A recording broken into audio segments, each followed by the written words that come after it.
उत्तराखंड में नेपाली लोग पूर्णतया सुरक्षित हैं।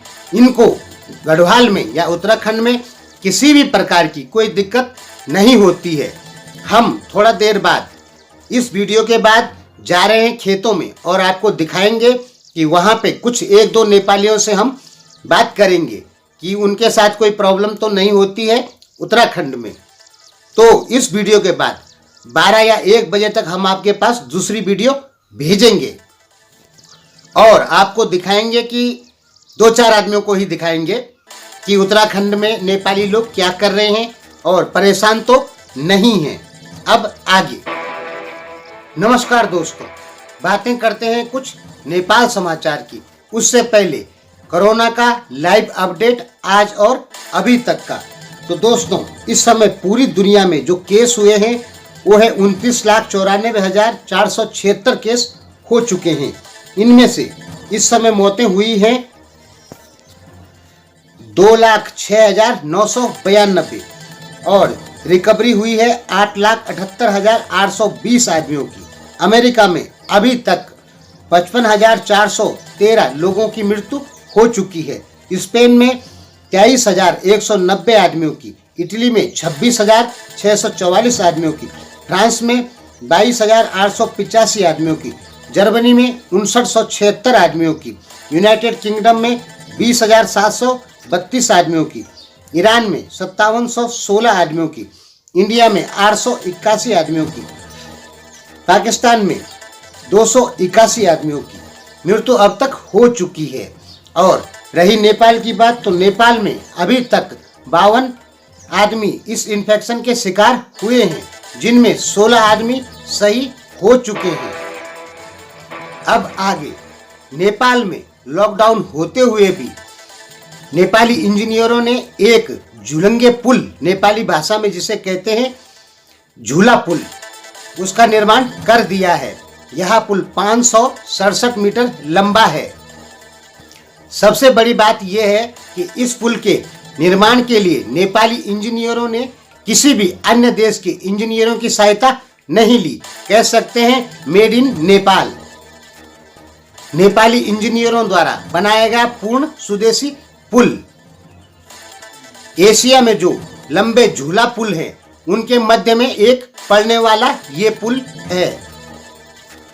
नेपाल में अब लोग कोरोना का इंश्योरेंस करवा रहे हैं। इसमें अब तक लगभग 10,700 लोगों ने इंश्योरेंस करवाया है और उनकी किस्त भी जमा हो चुकी है, जो लगभग फर्स्ट किस्त 47 लाख रुपए की है। दोस्तों, अभी आपने सुना होगा कि वीरगंज नारायणी अस्पताल में एक युवती की मृत्यु कोरोना इन्फेक्शन से हुई है। ये अफवाह फैल रही थी। दरअसल दोस्तों, उस युवती की जो मृत्यु हुई है वो ब्लड कैंसर से हुई है। जो लोग कह रहे थे कि उसकी मृत्यु इन्फेक्शन से हुई है, वो 100% गलत है। उस युवती की मृत्यु ब्लड कैंसर के कारण हुई है। नेपाल से स्वास्थ्य सामग्री लेने के लिए नेपाल का एक विमान चाइना पहुंच चुका है। उसने कल 5:30 पर उड़ान भरी थी और बहुत जल्दी वह मेडिकल सामग्री लेके नेपाल आएगा।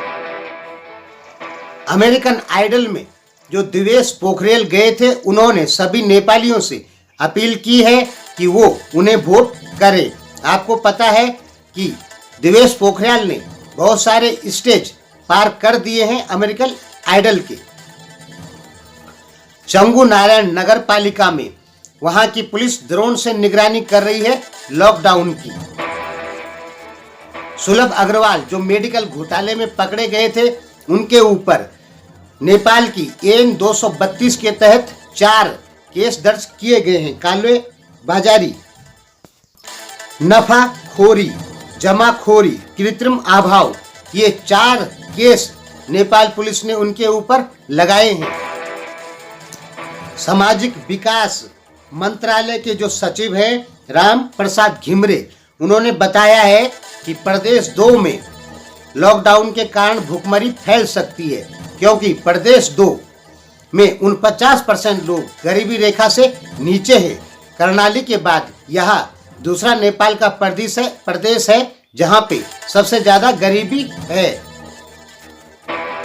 नेपाली मूल के ऑस्ट्रेलियन नागरिक शेष घले और गरुड़, उनकी पत्नी जो है जमुना गरुड़, उन्होंने 3 करोड़ रुपए नेपाल को राहत कोष में दिए हैं।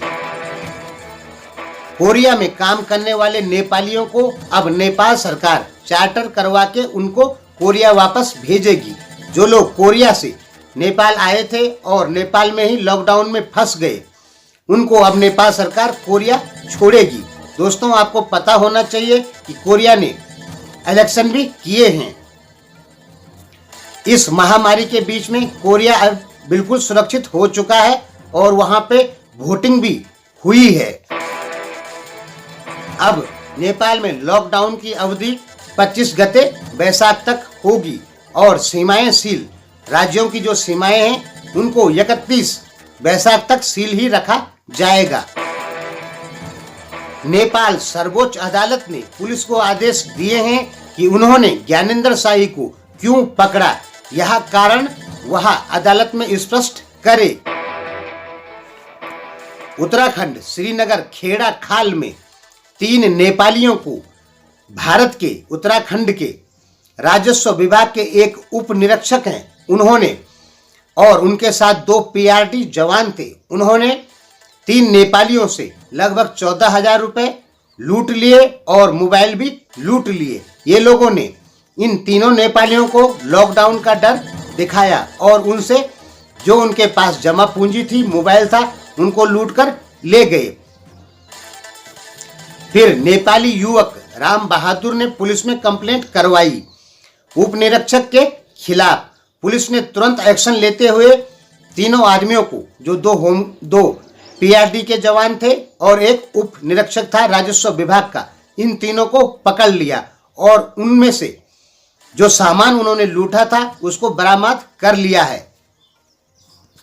इसमें जो सबसे बड़ी बात है वो ये है कि जिस आदमी ने लूट की वो आदमी राजस्व विभाग का उप निरीक्षक है, कोई छोटा मोटा आदमी नहीं, बड़े पद का आदमी है। राम बहादुर ने जब पुलिस को कंप्लेंट की तो पुलिस ने तुरंत 2 टीमें बनाई और जल्दी से जल्दी यानी 12 घंटे में इन तीनों आरोपियों को गिरफ्तार कर दिया है और इनके ऊपर गैंगस्टर एक्ट भी ठोक दिया है। तो कह सकते हैं कि उत्तराखंड में नेपाली लोग बिल्कुल सुरक्षित हैं। पुलिस भी जब नेपाली लोग कोई कंप्लेंट करते हैं तो पुलिस तुरंत एक्शन लेती है, चाहे वो छोटा आदमी हो चाहे बड़ा आदमी हो। आप देख चुके हैं कि राम बहादुर की एक छोटी सी कंप्लेंट पे पुलिस ने बड़े अधिकारी को भी गिरफ्तार करके जेल में डाल दिया। धन्यवाद।